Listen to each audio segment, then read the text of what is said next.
29장 바다에서 온 회색 구름이 바닷가의 높은 산들과 계곡들 위로 진군해 들어왔다. 소리 없는 바람이 하늘 높은 곳에서 세차게 불어오며 덤불을 후려치고 숲속에서 울부짖었다. 구름은 여러 조각으로 나뉘어서 찾아왔다. 솜털구름, 주름진 구름, 회색 바위산 모양의 구름, 그런 구름들이 한데 쌓여 서쪽 하늘에 낮게 자리 잡았다. 이내 바람이 멈추면서 구름이 더욱 두껍고 단단해졌다. 세찬 소나기가 내리기 시작했다. 비는 잠시 멈췄다가 억수같이 쏟아지기를 반복하더니 점점 단조로운 리듬으로 굳어지면서 작은 빗방울들을 꾸준히 떨어뜨렸다. 빛 때문에 시야가 회색으로 보였고 한낮이 금방 저녁으로 변했다. 처음에는 마른 땅이 물기를 빨아들여 검게 변했다. 땅은 이틀 동안 물을 마신 후 더 이상 마실 수 없는 지경에 이르렀다. 그러자 웅덩이들이 생기기 시작했고 저지대의 밭에는 작은 호수들이 생겨났다. 진흙탕 호수의 수면이 계속 높아졌다. 꾸준히 내리고 있는 비가 반짝이는 수면을 후려쳤다. 마침내 산들도 더 이상 물을 빨아들일 수 없게 되자 산허리에 내린 비가 개울로 흘러내려 홍수로 변하기 시작했다. 물은 요란한 소리를 내며 협곡을 지나 계곡으로 흘러들었다. 비는 끊임없이 내렸다. 개울과 작은 강들이 두 귀로 넘실대며 버드나무와 나무 뿌리를 건드렸다. 버드나무는 물속으로 깊이 허리를 숙였고 목화 뿌리가 파헤쳐졌으며 나무들이 쓰러졌다.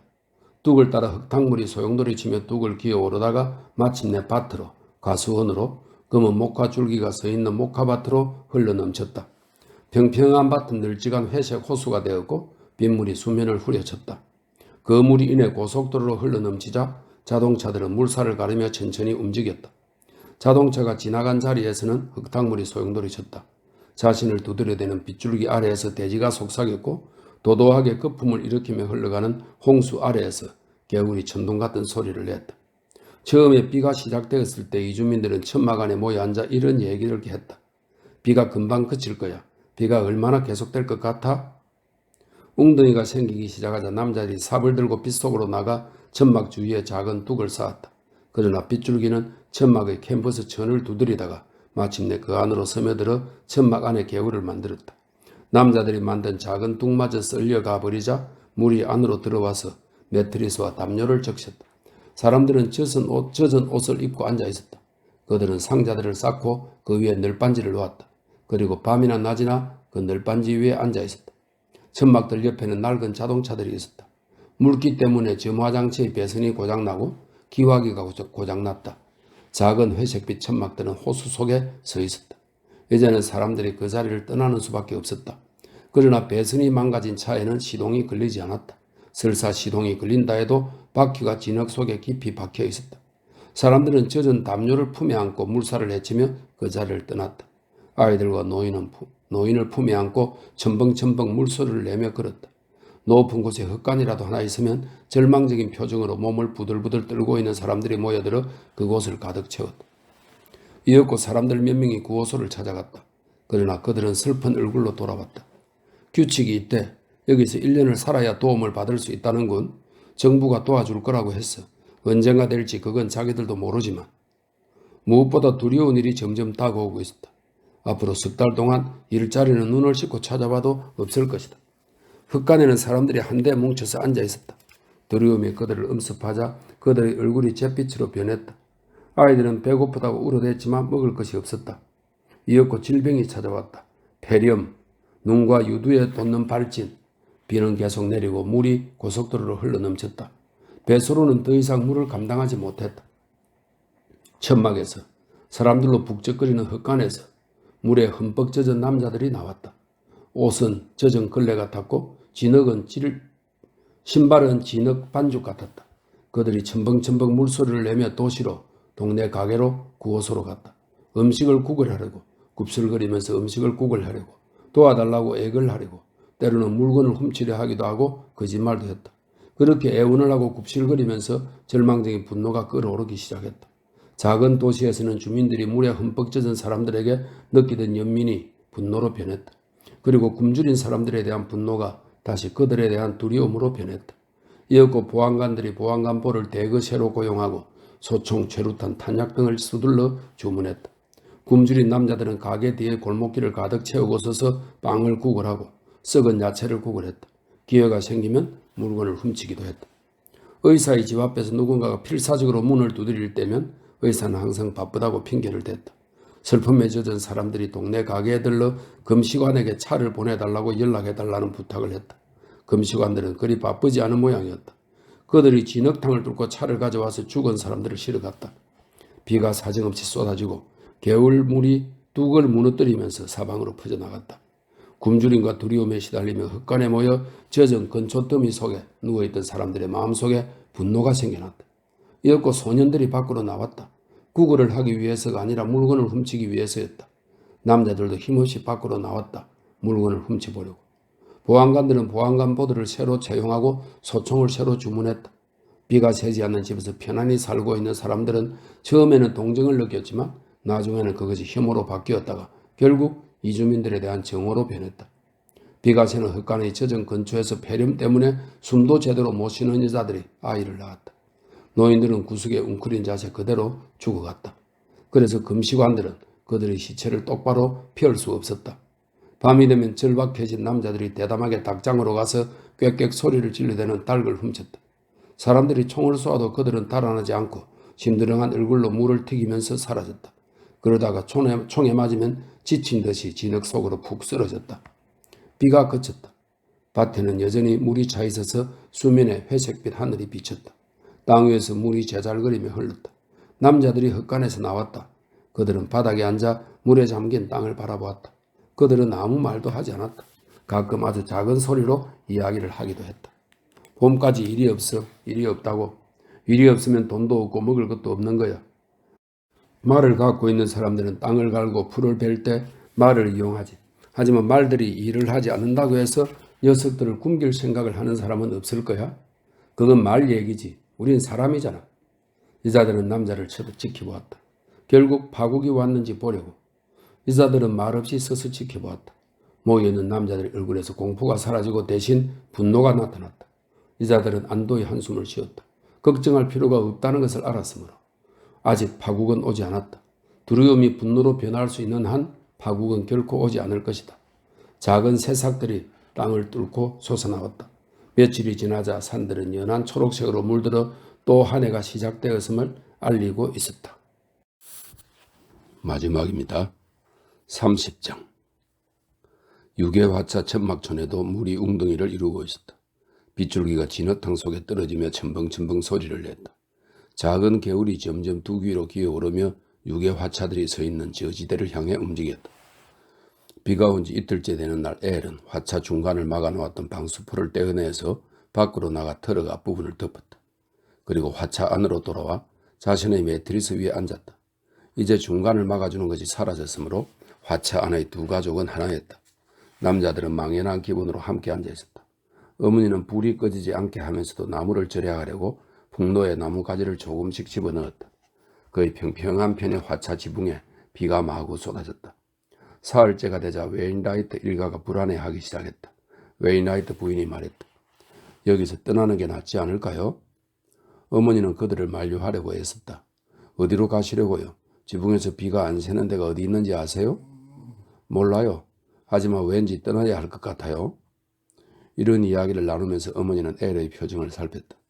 루티와 윈필드는 한동안 장난을 치며 놀려고 애써보았지만 결국 뚱한 표정으로 가만히 있게 되었다. 빗줄기가 지붕을 두드렸다. 사흘째 되는 날 지붕을 두드리는 빗줄기 소리에 섞여 개울물 소리가 들려왔다. 아버지와 조는 열린 문 앞에 서서 점점 불어나는 개울을 바라보았다. 천막촌의 양쪽 끝에서는 물이 고속도로 근처까지 불어 있었지만 천막촌에서는 물길이 둥글게 휘어져서 뒤에서는 고속도로 뚝이 천막촌을 둘러싸고 앞에서는 개울이 천막촌을 둘러싼 형태가 되었다. 아버지가 말했다. 형님이 보기에는 어때요? 내가 보기에는 저 개울물이 불어나면 이리로 물이 들어올 것 같은데. 조는 입을 벌리고 까칠한 턱을 문질렀다. 그래, 그럴지도 모르겠어. 샤론의 로즈는 지독한 감기 때문에 자리에 누워 있었다. 그녀의 얼굴은 붉게 달아올랐고 눈도 열 때문에 번들거렸다. 어머니가 뜨거운 우유 한 잔을 들고 그녀 옆에 앉았다. 자, 이것 좀 마시라. 힘이 좀 나라고 이 안에 베이컨 기름을 넣었어. 자, 마셔. 샤론의 로즈가 힘없이 고개를 저었다. 배 안 고파요.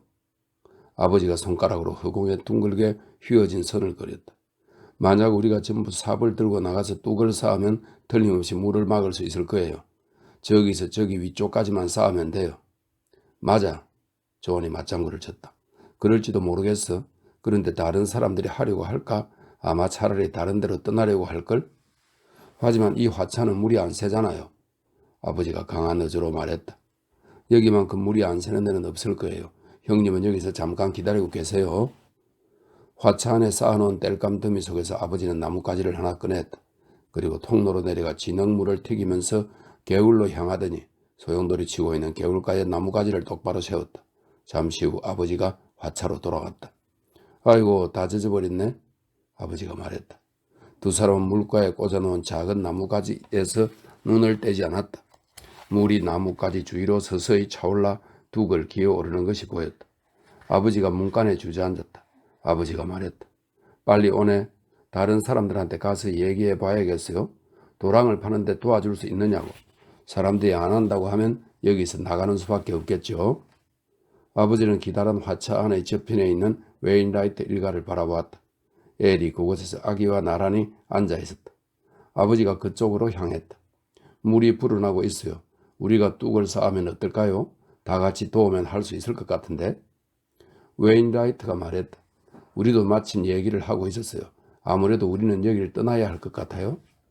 아버지가 말했다. 댁도 이 일대를 돌아다녀 봤으니 비가 안 새는 곳을 찾기 어렵다는 걸 알잖아요. 그래, 알아요. 그래도 엘이 말했다. 아버지, 이분들이 떠나신다면 저도 같이 갈 거예요. 아버지는 깜짝 놀란 표정을 지었다. 안 돼, 엘, 트럭을 운전할 사람이 없잖아. 그런 거 전 몰라요. 저는 아기랑 같이 있을 거예요. 뭐라고? 잠깐 이쪽으로 좀 와봐라. 아버지가 말했다. 웨인라이트와 엘이 일어서서 문으로 향했다. 보이지? 아버지가 손가락으로 밖을 가리키며 말했다. 저기서 저기까지만 뚝을 쌓으면 돼. 아버지는 자신이 꽂아놓은 막대기를 바라보았다. 이제는 막대기 주위에서 물이 소용돌이 치며 뚝을 기어오르고 있었다. 상당히 힘든 일이에요. 게다가 뚝을 쌓아도 결국은 물이 넘칠지도 모르고. 웨인라이트가 아버지의 말을 반박했다. 어쨌든 우린 지금 아무것도 안 하고 있으니까 무언가 움직이는 편이 나아요. 어딜 가도 여기만 한 데는 못 찾을 겁니다. 가서 다른 사람들한테도 이야기를 해보죠. 다들 도우면 해낼 수 있어요. 엘이 말했다. 아기가 떠나면 저도 같이 갈 거예요. 아버지가 말했다. 엘, 사람들이 뚝을 쌓지 않으면 우리 모두 떠나야 해. 가자. 가서 사람들하고 얘기를 해보자고. 그들은 어깨를 웅크리고 발판을 뛰어내려가 이웃의 유개화차로 가서 열린 문 안으로 들어갔다. 어머니는 풍로 옆에서 약한 불 속에 나무가지 몇 개를 집어넣었다. 루티가 어머니에게 바짝 다가와서 칭얼거렸다. 배고파요. 배가 왜 고파? 옥수수 죽을 많이 먹었잖아. 어머니가 말했다. 크래커 한 통만 먹으면 좋겠다. 할 일이 하나도 없고 재미없어요. 이제 재미있어질 거야. 조금만 기다려. 금방 재미있어질 테니까. 금방 집하고 밭이 생길 거야. 어머니가 말했다. 개도 한 마리 있으면 좋겠어요. 루티가 말했다. 개도 기를 거야. 고양이도. 노란 고양이? 성가시게 굴지 좀 마. 지금은 귀찮게 굴지 좀 마라. 루티, 언니가 아파. 잠시만 좀 얌전히 앉아있도록 해. 금방 재미있어질 거야. 어머니가 애원하듯 말했다. 루티는 투덜거리면서 멀어져 갔다. 샤론의 로제가 담요를 덮고 누워있는 매트리스에서 짧고 날카로운 비명소리가 나다가 중간에 그쳐버렸다. 어머니는 재빨리 돌아서서 딸에게 달려갔다. 샤론의 로제가 숨을 들이쉰 채 꼼짝도 하지 않고 있었다. 그녀의 눈에는 두려움이 가득했다. 왜 그래? 어머니가 소리쳤다. 로제 샤안이 숨을 토해내더니 다시 들이쉬었다. 어머니가 갑자기 이불 밑으로 손을 넣어보고는 일어섰다. 어머니가 소리쳤다. 웨인라이트 부인, 웨인라이트 부인. 뚱뚱한 웨인라이트 부인이 다가왔다. 날 불렀어요? 보세요. 어머니가 샤론이 로제의 얼굴을 가리켰다. 그녀는 이빨로 아랫입술을 꽉 다물고 있었다. 이마는 땀으로 젖어 있었고 눈은 두려움으로 번득였다. 어머니가 말했다. 때가 된 것 같아요. 생각보다 빨리. 로즈 샤안이 커다랗게 한숨을 내쉬더니 긴장을 풀었다. 악물었던 입술도 풀고 눈을 감았다. 웨인라이트 부인이 허리를 숙이고 그녀를 살펴보았다. 온몸이 다 죄어드는 것 같았니? 순간적으로 눈 좀 뜨고 말해봐. 샤론 로저가 힘없이 고개를 끄덕였다. 웨인라이트 부인이 어머니에게 시선을 돌렸다. 맞아요. 진통이 왔어요. 생각보다 이러다고요? 혹시 열 때문에 빨라진 건지도 몰라요. 어쨌든 따님을 이렇게 세워야 해요. 걸어다니게 해야 돼요. 안 돼요. 지금은 저 애가 그럴 힘이 없어요. 그래도 그렇게 해야 돼요. 웨인라이트 부인이 경험 많은 사람답게 점점 차분해지면서 엄한 표정을 지었다. 난 해산을 도운 경험이 많아요. 자, 저 문을 닫아야 돼요. 살짝만 열어두고 바람이 들어오면 안 되니까. 두 여자는 무거운 미닫이 문을 밀어 1피트 정도만 열어두었다. 내가 우리 램프를 갖고 올게요. 웨인라이트 부인이 말했다. 그녀의 얼굴은 흥분으로 붉게 물들어 있었다. 그녀가 소리쳤다. 아기, 내가 애들 좀 봐라. 어머니가 고개를 끄덕였다. 그게 좋겠네요. 루티, 윈필드랑 같이 아기 언니한테 가. 어서. 왜요? 두 언니가 물었다. 그래야 되니까. 로제샨이 아기를 낳을 거야. 난 구경할래요. 엄마 구경하게 해줘요. 루티, 어서 가, 얼른. 어머니의 말투가 엄격해서 아이들은 더 이상 뭐라 말하지 못했다. 루티와 윈필드는 마지못해 화차안의 반대편 끝으로 걸어갔다. 어머니가 램프를 켰다. 웨인라이트 부인도 자신의 램프를 가져와 바닥에 내려놓았다. 크고 둥그런 불빛이 화차안을 밝게 비추었다. 루티와 윈필드는 땔감더미 뒤에 서서 어머니가 있는 쪽을 바라보았다. 아기를 낳으려 그래. 그러니까 우리도 구경해야 돼. 루티가 작은 소리로 말했다. 너 아무 소리도 내지 마. 우리가 구경하는 걸 알면 엄마가 가만히 있지 않을 거야. 엄마가 이쪽을 보면 땔감 뒤로 숨어. 그러면 구경할 수 있어. 이런 걸 본 애들은 별로 없어. 윈필드가 말했다. 이런 걸 본 애는 하나도 없어. 우리뿐이야. 루티가 자랑스러운 표정으로 단언했다. 저 아래쪽 매트리스 옆에서는 밝은 불빛 속에서 어머니와 웨인라이트 부인이 무언가 의논을 하고 있었다. 두 사람의 목소리가 공허하게 지붕을 두드리는 빗소리보다 조금 더 커졌다. 웨인라이트 부인은 앞치마 주머니에서 과일 칼을 꺼내 매트리스 밑에 밀어넣었다. 그녀가 변명을 하듯이 말했다. 이게 아무 소용없을지도 모르지만 우린 항상 이렇게 했어요. 어쨌든 믿져야 본전이니까요. 어머니가 고개를 끄덕였다. 우린 쟁기 날을 썼죠. 뭐든 뾰족한 거면 될 것 같아요. 산통을 끊어주는 거라면 뭐든지 시간이 오래 걸리지 말아야 할 텐데. 이젠 기분이 좀 괜찮니? 샤론이 로즈가 불안한 표정으로 고개를 끄덕였다. 이제 아기를 낳는 거예요? 그래, 튼튼한 아기를 낳을 거야. 그러니까 너가 우리를 좀 도와줘야 돼. 일어나서 걸을 수 있겠니? 어머니가 말했다. 한번 해볼게요. 아이고, 착하기도 하지. 정말 착한 아이야. 우리가 도와줄 테니 걱정 마라. 우리가 부축해 줄게. 웨인라이트 부인이 말했다. 두 사람은 그녀를 부축에 이렇게 세운 다음 어깨에 담요를 둘러 피인으로 고정시켰다. 그리고 어머니와 웨인라이트 부인이 각각 양쪽에서 로즈샨의 팔을 잡았다. 그들은 그녀를 데리고 땔감더미까지 걸어갔다가 천천히 돌아오기를 반복했다. 빗줄기가 지붕을 때리며 묵직한 소리를 냈다. 루티와 윈필드는 조바심을 내며 구경하고 있었다. 아기가 언제 나오는 거야? 윈필드가 물었다. 쉬, 엄마가 눈치채면 어쩌려고 그래? 그러면 구경할 수 없단 말이야. 아기도 아이들과 같이 땔감더미 뒤에 자리를 잡았다. 아기의 가름한 얼굴과 노란 머리카락이 불빛에 드러났다. 벽에 비친 그림자 속에서 그녀의 코가 길고 뾰족하게 보였다. 아기 낳는 거 본 적 있어? 루티가 속삭였다. 그럼, 아기가 말했다. 그럼 아기가 언제 나오는 거야? 아직 한참 멀었어. 얼마나 멀었는데? 아마 내일 아침이나 돼야 나올걸? 채, 그럼 지금 구경해봤자 소용없잖아. 저기 봐. 루티가 말했다. 세 여자가 걸음을 멈추고 서 있었다. 샤론이 로즈가 몸이 뻣뻣해지도록 힘을 주며 통증 때문에 우는 소리를 내고 있었다. 어머니와 웨인라이트 부인은 그녀를 매트리스에 눕히고 이마를 닦아주었다. 그동안 로즈시아는 신음소리를 내며 주먹을 꽉 쥐었다. 어머니가 그녀에게 부드럽게 말했다. 걱정 마, 다 잘 될 거야. 그렇게 주먹을 쥐고 있으면 돼. 자, 이제 입술을 악물어 봐. 그래, 잘했다. 진통이 지나갔다. 두 사람은 로즈시안을 잠시 쉬게 한 다음 다시 이렇게 세웠다. 그리고 진통이 찾아올 때까지 다시 걸어다니기를 반복했다. 아버지가 살짝 열린 문틈으로 고개를 내밀었다. 아버지의 모자에서는 물이 뚝뚝 떨어지고 있었다. 문은 왜 닫아놨어? 아버지가 물었다. 그러나 이내 걸어다니고 있는 여자들이 아버지의 눈에 들어왔다. 어머니가 말했다. 진통이 왔어요. 그럼 이제 떠나고 싶어도 못 떠나겠군. 그래요. 그럼 뚝을 쌓아야겠네. 그래야죠. 아버지는 절벅절벅 물튀기는 소리를 내며 진흙탕을 지나 개울로 갔다. 아버지가 아까 꽂아놓은 막대기가 4인치쯤 물에 잠겨 있었다. 빗속에 20명의 남자들이 서 있었다. 아버지가 소리쳤다. 뚝을 쌓아야 돼. 내 딸이 진통을 시작했어. 남자들이 아버지 주위로 모였다. 아기를 낳는 거예요? 그래, 이젠 떠날 수 없게 됐어. 키 큰 남자가 말했다. 우리가 아기를 낳는 건 아닌데 우린 떠날 수 있어. 그렇지. 자네는 떠날 수 있어. 가고 싶으면 가. 아무도 안 막을 테니까. 어차피 삽도 8개밖에 없어. 아버지는 둑이 가장 낮은 부분으로 서둘러 달려가 진흙 속에 삽을 찔러 넣었다. 질척거리는 소리와 함께 삽에 한가득 흙이 담겨 올라왔다. 아버지는 다시 삽을 찔러 넣어 진흙을 피워서 둑이 낮은 부분으로 던졌다. 그 옆에 다른 남자들이 늘어섰다. 그들은 힘겹게 진흙을 퍼서 길게 뻗은 둑을 만들었다. 삽이 없는 사람들은 버드나무 가지를 꺾어 돗자리처럼 엮어서 둑에 집어넣었다. 남자들이 정신없이 일에 몰두하기 시작했다. 마치 전투를 치르는 사람들 같았다.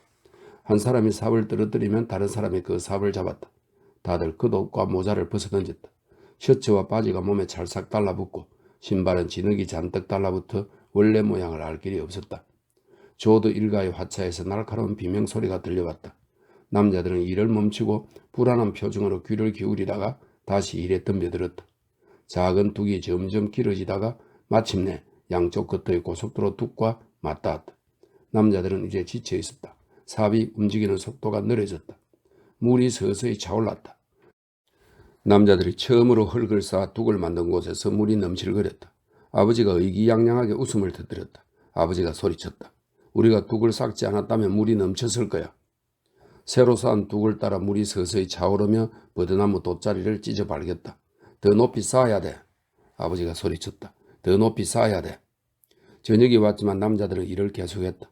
이제 그들은 녹초가 되어 있었다. 얼굴은 죽은 사람처럼 무표정했다. 그들은 기계처럼 뻣뻣하게 움직였다. 날이 어두워지자 여자들이 화차 문간에 램프를 내걸고 커피를 준비했다. 그리고 한 명씩 차례로 조든의 화차로 달려가 살짝 안을 들여다보았다. 이제 진통의 간격이 20분으로 짧아졌다. 샤론이 로즈는 더 이상 참을 수가 없었다. 그녀는 심한 고통을 이기지 못해 사납게 울부짖었다. 이웃의 여자들이 그녀를 바라보며 부드럽게 어깨를 두드려주고는 다시 자기 화차로 돌아갔다. 어머니는 불을 활활 피워놓고 있었다. 그리고 집안의 모든 살림살이에 물을 가득 채워 풍로 위에 올려놓았다. 아버지가 몇 번이나 화차 안을 들여다보며 물었다. 괜찮아? 예, 그런 것 같아요. 어머니가 아버지를 안심시켰다. 날이 점점 더 어두워지자 누군가가 일하는 남자들을 위해 손전등을 가지고 나왔다. 존도 일에 덤벼들어 뚝 위에 진흙을 쌓았다. 아버지가 말했다. 천천히 해요. 그러다 지레 죽겠어. 나도 어쩔 수 없어. 저 비명소리를 견딜 수가 없다고. 마치 그때처럼. 그래, 알아요. 그래도 마음을 편히 가져요. 존이 엉엉 울면서 말했다. 난 도망칠 거야, 젠장. 일을 하지 않으면 도망쳐버릴 거야. 아버지가 그에게서 시선을 돌렸다. 마지막으로 꽂아놓은 막대기가 어떻게 됐지? 손전등을 갖고 있는 남자가 막대기를 비춰보았다. 빛 속에서 빗줄기가 하얗게 보였다. 물이 올라오고 있어. 이제 올라오는 속도가 좀 느려질 거야. 저 아래쪽으로 물이 흐를 테니까. 아버지가 말했다. 그래도 물이 올라오고 있어. 여자들이 주전자 한가득 커피를 끓여서 다시 문간에 내놓았다. 밤이 깊어질수록 남자들의 움직임이 느려졌다. 그들은 마치 짐을 끄는 말처럼 무거운 걸음으로 움직였다. 둑에 더 많은 진흙이 쌓이고 더 많은 버드나무 돗자리가 묻혔다. 비가 쉴새 없이 내렸다. 손정든 불빛이 사람들의 얼굴에 닿자 퀭한 눈과 채찍처럼 부풀어 오른 뺨의 근육이 드러났다. 화차에서 들려오는 비명소리가 한참 동안이나 계속되다가 마침내 조용해졌다. 아기가 태어났으면 집사람이 날 불렀을 텐데. 아버지가 말했다. 그는 우울한 표정으로 삽질을 계속했다. 물이 밀려와 뚝에 부딪히며 소용돌이 쳤다. 이윽고 개울 상류 쪽에서 무언가가 무너져 내리는 소리가 났다. 손정등으로 비춰보니 커다란 사시나무 한 그루가 쓰러지고 있었다. 남자들은 일을 멈추고 그 모습을 지켜보았다. 나무가지가 물속에 잠겨 물살을 따라 빙빙 돌더니 잔뿌리가 뽑히기 시작했다. 나무는 서서히 땅에서 자유로워져서 물과 함께 흘러가기 시작했다. 지친 남자들은 입을 벌리고 그 모습을 지켜보았다. 나무가 천천히 흘러내려왔다. 그런데 가지 하나가 나무 그리터기에 걸리는 바람에 나무가 더 이상 움직이지 못하게 되었다. 뿌리가 서서히 방향을 돌리더니 새로 쌓은 둑에 걸렸다. 그 뒤로 물이 차올랐다. 나무가 움직이며 뚝을 찢어버리자 물이 조금 새어들었다. 아버지는 당장 거리로 달려가서 찢어진 틈에 진흙을 채워 넣었다. 나무 뒤에서 물이 계속 차올랐다. 마침내 뚝이 빠르게 물살에 휩쓸리면서 발목까지, 무릎까지 물이 차올랐다. 남자들은 일을 그만두고 도망치기 시작했다. 물살이 미끄러지듯 평지로 밀려와 유계 화차와 자동차 밑으로 번져갔다. 조은도 물이 뚝을 뚫고 들어오는 것을 보았다. 어둠 속에서 그는 그 광경을 볼 수 있었다. 몸을 가눌 수가 없어서 그는 무릎을 꿇어 쓰러져 버렸다. 세찬 물살이 그의 가슴에서 소용돌이 쳤다. 그가 쓰러지는 모습이 아버지의 눈에 띄었다. 형님 왜 그래요? 아버지가 존을 일으키며 세웠다. 어디 아파요? 가요. 화차는 높은 곳에 있으니까. 존은 기운을 차렸다. 그가 변명하듯 말했다. 나도 모르겠어. 다리에 힘이 풀려서. 그냥 힘이 풀려버렸어. 아버지는 그를 부축하며 유기의 화차 쪽으로 움직였다. 뚝이 물살에 휩쓸렸을 때 엘은 몸을 돌려 달아났다. 발을 움직이기가 힘겨웠다. 그가 트럭에 도착했을 때 물은 종아리까지 차올라 있었다.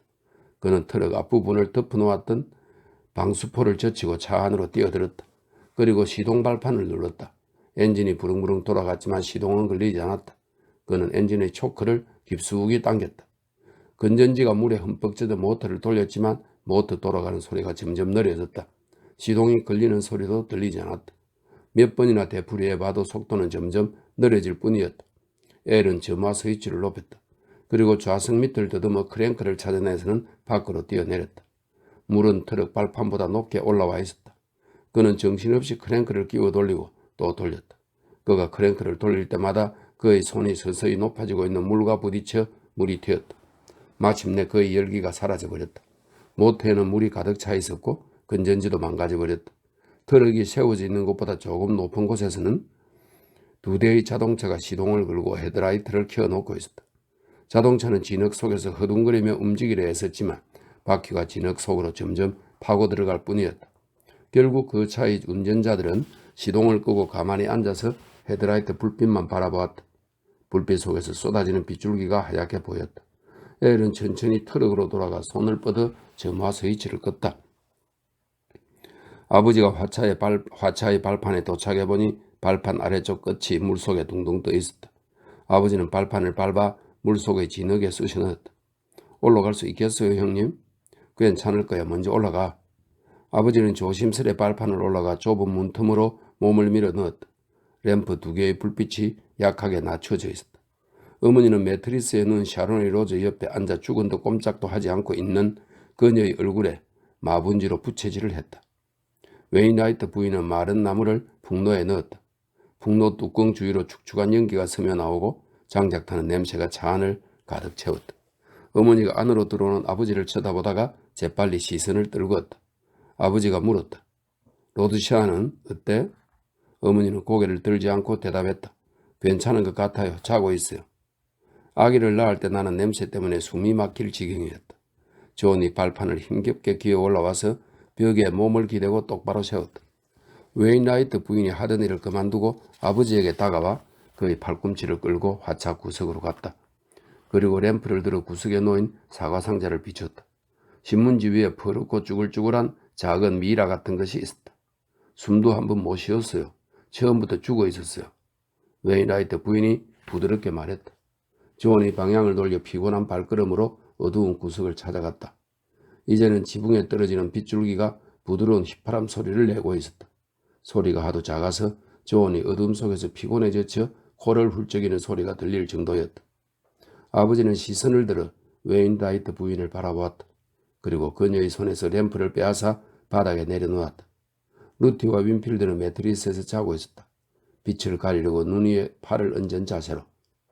아버지는 샤론이 로즈가 누워있는 매트리스로 천천히 발을 옮겼다. 그는 앉으려고 했지만 다리가 너무 지쳐 말을 듣지 않았다. 그래서 그냥 무릎을 꿇었다. 어머니는 사각형 마분지로 계속 부채질을 했다. 살짝 아버지를 바라보는 어머니의 눈에 초점이 없었다. 마치 목류변자의 눈 같았다. 아버지가 말했다. 우린 최선을 다했어. 나도 알아요. 밤새도록 일했어. 그런데 나무가 뚝을 찢어버린 거야. 나도 알아요. 화차 밑에서 나는 소리 들리지? 나도 알아요. 그 소리 들었어요. 저 아이는 괜찮을까? 모르겠어요. 저 정말 어쩔 도리가 없었던 걸까? 어머니의 입술이 하얗게 질리면서 딱딱하게 굳었다. 그래요. 우리가 할 수 있는 일은 하나밖에 없었는데 그건 우리가 이미 했어요. 우린 쓰러질 때까지 일했어. 그런데 나무가 빛 때문에 뽑혀 나오는 나무들이 있거든.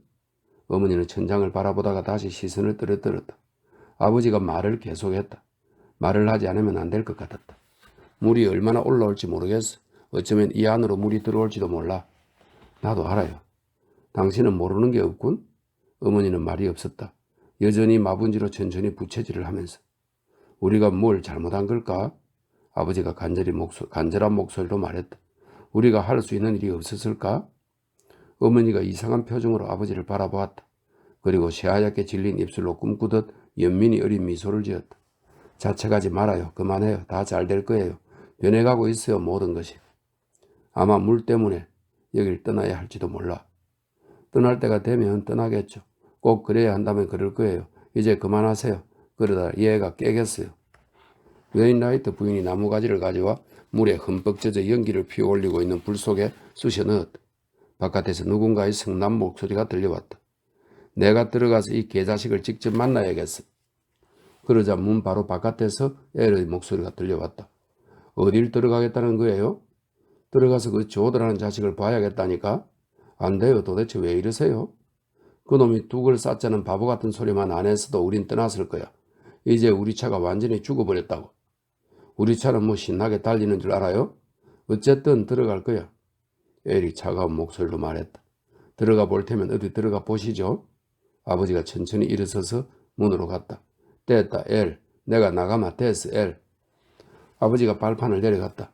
어머니가 있는 곳까지 아버지의 목소리가 들려왔다. 집에 환자가 있어. 저리 내려가지. 이제 지붕을 두드리는 빗소리가 가벼워지고 새로이 불기 시작한 산들바람이 비를 몰아냈다. 풍로 옆에 있던 레인라이트 부인이 다가와서 샤론이 로저를 내려다보았다. 금방 동이 털 거예요. 눈 좀 붙이지 그래요? 내가 이 아이 옆에 있을게요. 아니요, 피곤하지 않아요. 어머니가 말했다. 말이 되는 소리를 해요. 레인라이트 부인이 말했다. 자, 좀 누워요. 어머니는 마분지로 천천히 부채질을 계속했다. 저희한테 잘해주셔서 고마워요. 뚱뚱한 레인라이트 부인이 미소를 지었다. 고맙긴요. 다들 같은 처지인데. 우리가 어려운 일을 당했다면 부인도 도와주셨을 것 아니에요? 그럼요. 도와드려야죠. 어머니가 말했다. 우리가 아니라도 누구라도. 옛날에는 가족이 제일 먼저였는데 지금은 안 그래요. 누구나 다 똑같아요. 살림이 어려워질수록 할 일이 더 많아져요. 그 아기를 살릴 방법은 없었어요. 나도 알아요. 어머니가 말했다. 루티가 깊이 한숨을 내쉬며 눈을 가리고 있던 팔을 내렸다. 그리고 잠시 멍하니 램프를 바라보다가 고개를 돌려 어머니를 바라보았다. 그녀가 물었다. 아기가 태어났어요? 아기가 나왔어요? 웨인라이트 부인이 자루를 집어들어 구석의 사과 상자를 덮었다. 아기는 어디 있어요? 루티가 다그치듯 물었다. 어머니가 입술을 축였다. 아기는 없어. 처음부터 아기는 없었어. 우리가 잘못한 거야. 채, 아기가 있으면 좋을 텐데. 루티가 하품을 했다. 웨인라이트 부인이 어머니 옆에 앉아서 마분지를 빼앗아 부채질을 했다. 어머니는 양손을 포개 무릎에 놓았다. 어머니의 피곤한 눈은 녹초가 돼서 자고 있는 샤론 로저의 얼굴에서 한시도 떠나지 않았다. 웨인라이트 부인이 말했다. 어서 좀 누워요. 이 아이 옆에 누우면 되잖아요. 이 아이가 숨만 크게 쉬어도 깨어날 거면서. 그러죠 그럼. 어머니는 잠자고 있는 딸 옆에 몸을 펴고 누웠다. 웨인라이트 부인은 바닥에 앉아 두 사람을 계속 지켜보았다. 아버지와 엘과 조는 화차 문간에 앉아 강철빛간의 먼동이 터오는 것을 지켜보았다. 비는 그쳤지만 하늘에는 여전히 구름이 잔뜩 끼어 있었다. 점점 밝아오는 빛이 물 위에 비쳤다. 물이 검게 변한 나무, 상자, 늘반지 등을 싣고 빠르게 흘러가는 것이 보였다. 유계 화차들이 서 있는 평지로 물이 소용돌이 치며 들어왔다. 둑은 이제 흔적도 보이지 않았다. 물은 평지에서 멈추었다. 물 가장자리에서는 노란색 거품이 일고 있었다. 아버지는 문 밖으로 몸을 내밀고 발판까지 올라온 물 바로 위에 나무가지를 놓았다. 그들은 물이 천천히 나무가지까지 기어 올라오는 것을 지켜보았다. 나무가지는 물에 둥둥 떠서 떠내려가 버렸다. 아버지가 수면보다 1인치 높은 곳에 다시 나뭇가지를 놓고 지켜보았다. 화차 안까지 들어올까요? 엘이 물었다. 글쎄, 앞으로 산에서도 물이 엄청나게 내려올 텐데 잘 모르겠다. 다시 비가 올지도 모르고. 생각을 해봤는데요. 물이 들어오면 모든 게 물에 젖을 거 아니에요? 그렇지.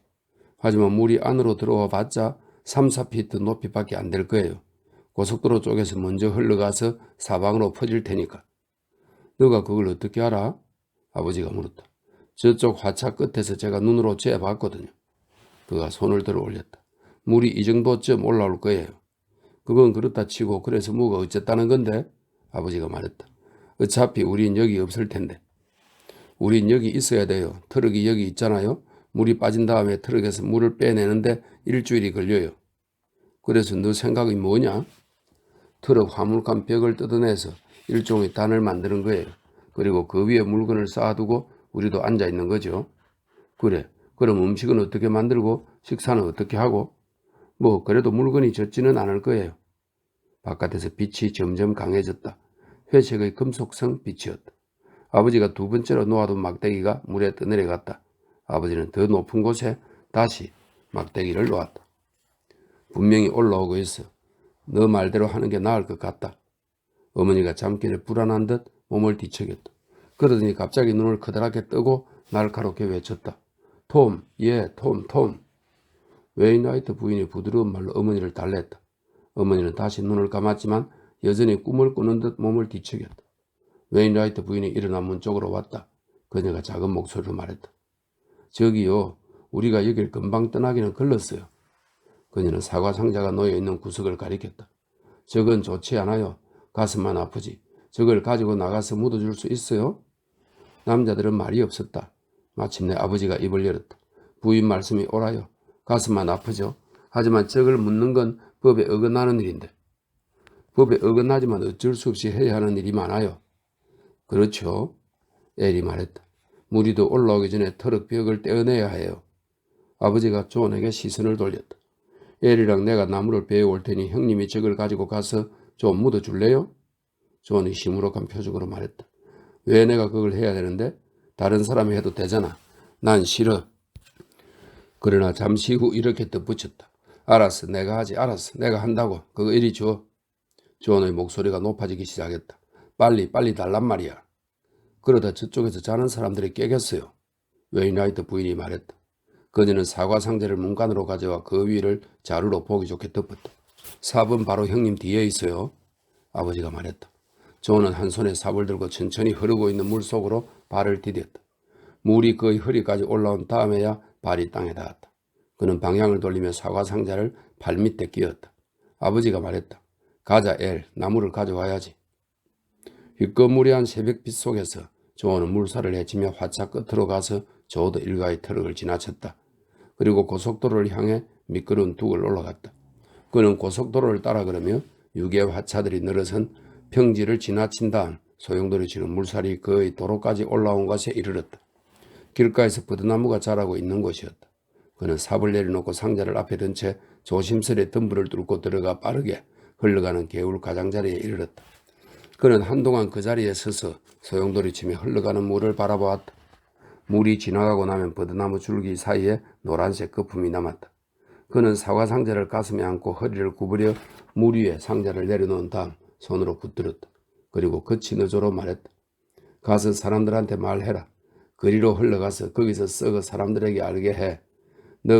그게 너가 말할 수 있는 방법이야. 난 너가 남자아이인지 여자아이인지도 모른다. 앞으로도 모르겠지. 이제 가거라. 그리로. 그러면 그 사람들도 뭔가 깨닫게 될지 모르지. 그는 상자를 부드럽게 움직여 물살을 타게 만든 다음 손을 놓았다. 상자는 물속에 낮게 가라앉아 옆으로 기울이지 모양으로 물을 따라 소용돌이 치다가 서서히 뒤집어졌다. 자루는 물에 떠내려가 버렸고 빠른 물살에 사로잡힌 상자도 재빨리 떠내려가 덤불 뒤로 자취를 감춰버렸다. 조은은 삽을 움켜쥐고 빠른 걸음으로 유개 화차를 향해 걸었다. 그가 물살을 헤치며 트럭이 있는 곳까지 가니 아버지와 엘이 트럭에서 폭 1피트, 길이 6피트의 늘반지를 떨어내고 있었다. 아버지가 그를 바라보았다. 끝냈어요? 그럼 형님이 애를 좀 도와줘요. 난 가게에 가서 먹을 걸 좀 사올 테니. 베이컨 좀 사오세요. 고기를 좀 먹어야겠어요. 엘이 말했다. 알았다. 아버지가 말했다. 아버지가 트럭에서 뛰어내리자 존이 그 자리로 올라갔다. 두 사람이 늘빤지를 유교화차 문 안으로 밀어넣고 있을 때 어머니가 잠에서 깨어 일어나 앉았다. 뭐 하는 거예요? 물을 피할 수 있는 자리를 만들 거예요. 왜요? 이 안에는 물이 들어오지 않았는데. 어머니가 물었다. 조금 있으면 달라질 거예요. 물이 올라오고 있어요. 어머니는 힘겹게 몸을 일으켜 문으로 나왔다. 여기서 나가야겠어요. 안 돼요. 우리 물건이 다 여기 있잖아요. 트럭도 여기 있고 우리가 가진 게 전부 여기 있어요. 엘이 말했다. 아버지는 어디 계시니? 아침 식사거리를 사러 가셨어요. 어머니는 물을 내려다 보았다. 이제 물은 화차 바닥에서 겨우 6인치 떨어진 곳까지 올라와 있었다. 어머니는 매트리스가 있는 곳으로 올라가서 샤론이 로즈를 바라보았다. 로즈 샤론이 어머니를 빤히 바라보았다. 어머니가 물었다. 좀 어떠니? 피곤해요. 피곤해 죽겠어요. 곧 아침을 먹게 해줄게. 배고프지 않아요. 웨이나이트 부인이 어머니 옆으로 다가왔다. 괜찮은 것 같은데요. 잘 이겨냈어요. 샤론이 로즈가 무언가를 묻고 싶은 눈빛으로 어머니를 바라보았다. 어머니는 그 질문을 피하고 싶었다. 웨인라이트 부인이 풍로로 걸어갔다. 엄마, 응? 왜? 아이는 이상 없어요? 어머니는 더 이상 이야기를 피할 수 없었다. 어머니가 매트리스 위에 무릎을 꿇고 앉아서 말했다. 아이는 또 나오면 돼. 우린 우리가 알고 있는 모든 방법을 다 써봤어. 샤론이 로즈가 애써 몸을 일으켰다. 엄마, 너도 어쩔 수 없는 일이었어. 로즈샤는 다시 들어누워 팔로 눈을 가렸다. 루티가 기어와서 신기하다는 듯이 그녀를 내다보았다. 루티가 작은 목소리로 모진 소리를 했다.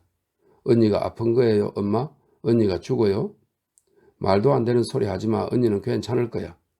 아버지가 구름이를 잔뜩 안고 들어왔다. 로즈샤는 좀 어때? 괜찮아요. 괜찮아질 거예요. 어머니가 말했다. 루티가 윈필드에게 보고하듯 말했다. 언니는 안 죽어. 엄마가 그랬어. 윈필드가 어른처럼 나무 조각으로 이를 쑤시면서 말했다. 난 아까부터 다 알고 있었어. 너가 어떻게 알았는데? 안 가르쳐 줄 거야. 윈필드는 이렇게 말하고 나서 잘게 부서진 나무 조각을 뱉었다. 어머니가 마지막 남은 나무가지로 불을 피워 베이컨을 굽고 소스를 만들었다. 아버지가 가게에서 사온 빵도 있었다. 어머니는 그 빵을 보고 인상을 찌푸렸다. 남은 돈이 얼마나 되죠? 없어. 하지만 다들 배가 많이 고팠잖아.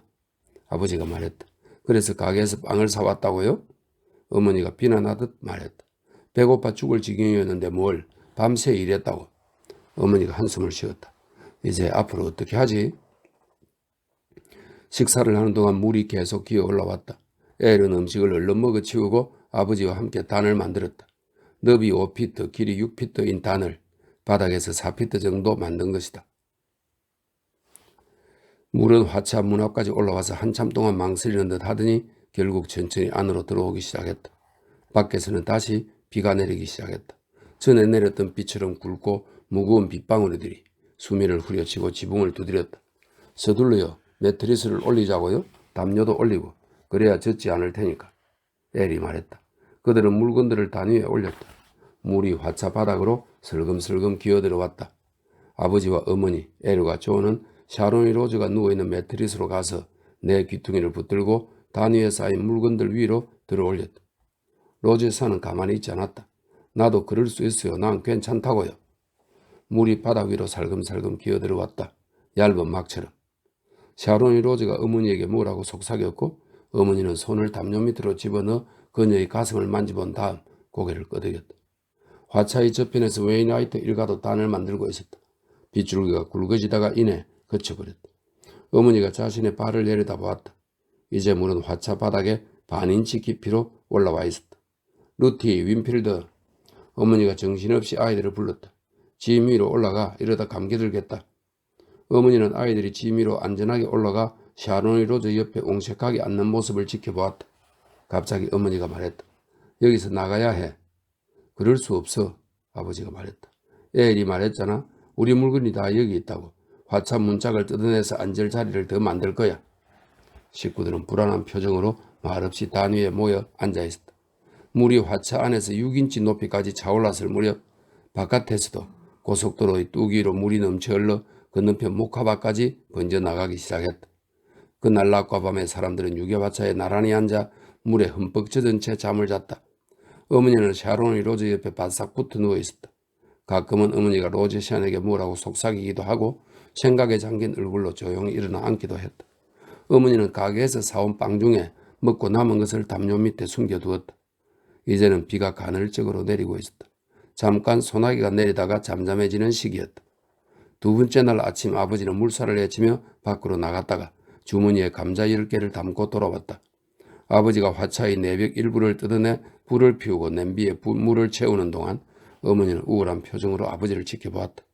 식구들은 삶은 감자를 그냥 손으로 먹었다. 이 마지막 음식을 다 먹은 후 그들은 회색물만 하염없이 바라보았다. 밤에도 오랫동안 누워있지 못했다. 아침이 오자 식구들이 불안한 표정으로 깨어났다. 샤론이 로즈가 어머니에게 뭐라고 속삭였다. 어머니가 고개를 끄덕이며 말했다. 그래, 이제 때가 됐지. 어머니는 남자들이 누워있는 문 쪽으로 시선을 돌렸다. 우린 여기서 나갈 거예요. 어머니가 거칠게 말했다. 더 높은 데로 가요. 다른 사람은 쫓아오든지 말든지 마음대로 해요. 난 로즈 샤넬이랑 애들을 데리고 여기서 나갈 테니까. 우린 못 가. 아버지가 힘없이 말했다. 알았어요. 그래도 로즈 샤넬을 고속도로까지 옮겨줄 수는 있겠죠? 그리고 다시 돌아오면 되니까. 지금 마침 비가 안 오니까 나갈 거예요. 알았어. 우리도 같이 가지. 아버지가 말했다. 어머니, 전 안 갈 거예요. 엘이 말했다. 왜? 그게 아기랑 저는. 어머니가 미소를 지었다.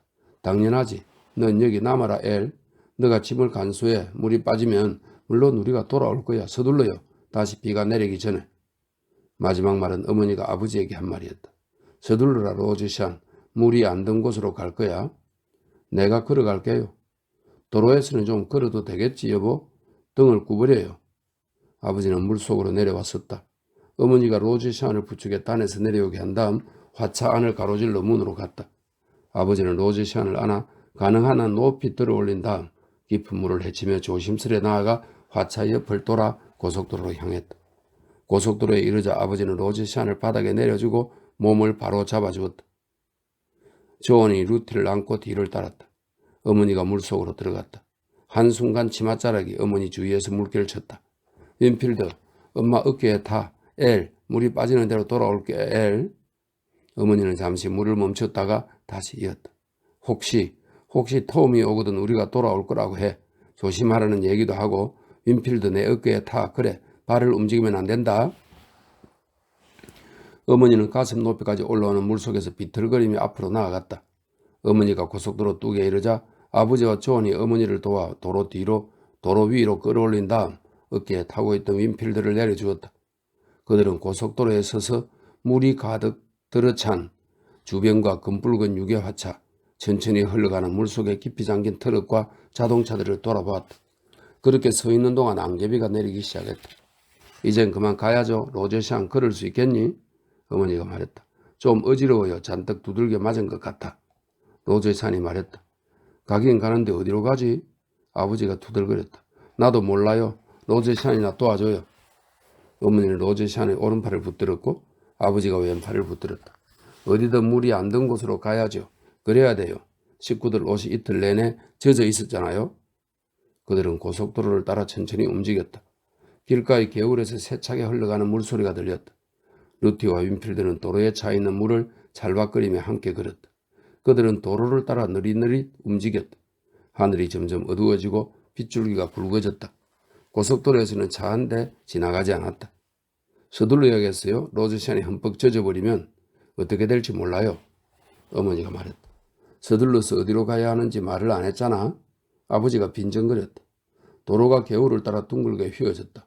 어머니는 물에 잠긴 밭과 땅을 살펴보았다. 도로 왼쪽으로 멀리 떨어진 야산에 비에 젖어 검게 변한 흙간에 있었다. 봐요. 어머니가 말했다. 저길 봐요. 저 흙간 안에는 틀림없이 물이 안 들었을 거예요. 비가 그칠 때까지 저기 있기로 해요. 아버지가 한숨을 쉬었다. 저기를 가도 주인이 쫓아낼걸? 앞쪽의 도로 옆에서 루티가 빨간 점을 발견하고 뛰어갔다. 삐죽삐죽한 모양의 제라늄이었다. 비에 젖은 꽃 한 송이가 피어 있었다. 그녀는 꽃을 집어들어 조심스레 꽃잎을 떼어내어 코에 붙였다. 윈필드가 누나를 버리고 뛰어갔다. 나도 하나 줘. 안 돼. 이건 난 내 거야. 내가 찾았어. 그녀는 빨간 꽃잎을 한 장 더 뜯어 이마에 붙였다. 밝은 빨간색의 하트 모양 꽃잎이었다. 어서 누나 나도 하나 줘 빨리. 그는 루티가 들고 있는 꽃을 잡으려 했지만 놓치고 말았다. 루티가 손바닥으로 동생의 얼굴을 때렸다. 그는 깜짝 놀라서 잠시 가만히 서 있다가 입술을 떨며 눈물을 글썽거렸다. 다른 식구들이 그 자리에 도착했다. 어머니가 물었다. 너 이번엔 또 무슨 짓을 한 거니? 무슨 짓을 했어? 윈필드가 내 꽃을 뺏으려고 했단 말이에요. 윈필드가 흐느끼며 말했다. 난 하나만 달라고 했어요. 내 코에다 붙이려고. 하나 줘라 루티. 윈필드를 직접 찾아보라고 해요. 이건 내 거야. 루티 동생한테 하나 줘. 루티는 어머니의 말투에서 위협을 느끼고 전술을 바꿨다. 자, 그녀가 일부러 상냥한 목소리로 말했다. 내가 네 얼굴에 붙여줄게. 어른들은 계속 걸어갔다. 윈필드는 누나에게 코를 내밀고 있었다. 루티는 혀로 꽃잎을 축인 다음 그의 코에 난폭하게 밀어붙였다. 이 나쁜 자식, 그녀가 작은 소리로 말했다. 윈필드는 손가락으로 꽃잎을 만져보고 콧등에 꼭꼭 눌러붙였다. 두 아이는 재빨리 어른들 뒤를 따라갔다. 루티는 이제 재미가 없었다. 자, 더 줄게. 이마에도 붙여. 도로 오른쪽에서 철썩거리는 소리가 크게 들려왔다. 어머니가 소리쳤다. 서둘러, 큰 비가 올 거야. 여기 이 울타리를 지나가자. 그래 빨라. 그게 빨라. 서둘러 힘을 내라 로제샨. 그들은 로제샨을 반쯤 끌다시피 해서 도랑을 건너고 그녀를 부축해서 울타리를 통과했다. 그때 폭풍우가 그들을 강타했다. 빗줄기의 장막이 생겨났다. 그들은 진흙 속을 걸어 나지막한 비탈길을 올라갔다. 빗줄기 때문에 검은 흙간이 거의 보이지 않을 지경이었다. 비가 세차게 쏟아졌고 점점 강해지는 바람이 빗줄기를 몰고 다녔다. 샤론이 로즈가 미끄러져서 자신을 부축하는 두 사람 사이에서 질질 끌리는 형국이 되어버렸다.